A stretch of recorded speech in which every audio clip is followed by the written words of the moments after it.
a story of the past, a story of those Egyptians who created and made this wonderful structure. Hawass exhumed the corpses of 20 workers and sent the skeletons to a nearby lab where the bones were examined and x-rayed. As one might expect, the x-rays revealed that many of the workers had suffered injuries. The big surprise was that many of those injuries had been treated with very effective medical procedures. There is evidence of broken arms healing after being set in splints.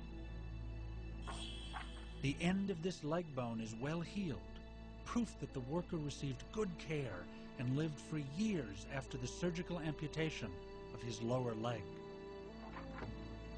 One set of x-rays and bones reveals evidence of the first known brain surgery in history. This skull is for a man that's suffering from a cancer, which sends metastasis to the bone, and can see it in this lesion.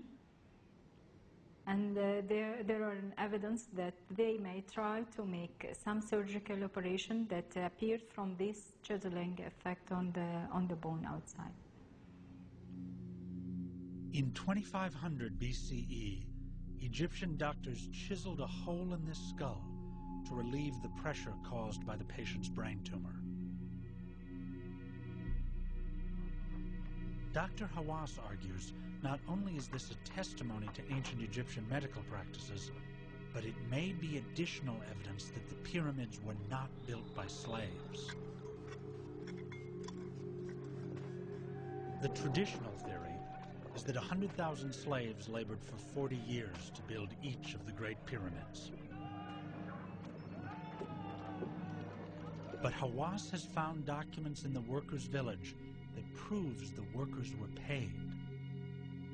The documents and the workers' bones lead Hawass to conclude that each pyramid was built in about 20 years by 20,000 Egyptian workers. The workers were motivated by nationalism and had the benefit of emergency medical treatment. One important evidence also that the workmen were not slaves is the examination of the bones. If they were slaves, they would never do a brain surgery. As the builder of the first pyramid, Imhotep may have treated injuries suffered by workers and presided over the world's first trauma center. Hippocrates, the Greek who was recognized as the father of modern medicine, lived in the 4th century BCE. But there is evidence that Imhotep, 2,000 years before Hippocrates, was practicing modern medical techniques. Dr. Hamdi El-Rafey, a physician and professor of ancient Egyptian medicine at the American University in Cairo, believes Imhotep may have authored the world's first medical treatise. Here, in a Cairo marketplace, Dr. Hamdi is using an ancient Egyptian manuscript to search for ingredients Imhotep may have prescribed. Ancient Egyptian medicine contained large doses of magic, but many of the treatments were scientifically valid and effective. Chief among them was the widespread use of honey as an ingredient in the dressing used to treat wounds.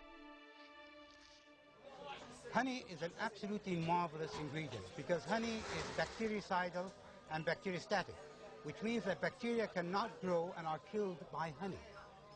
So you can imagine the effect of that on wounds. Put honey on any wound today and I can guarantee it will not become infected. Honey kills bacteria. Dr. Hamdi discovered the healing power of honey in an ancient Egyptian medical treatise that may be based on Imhotep's writings.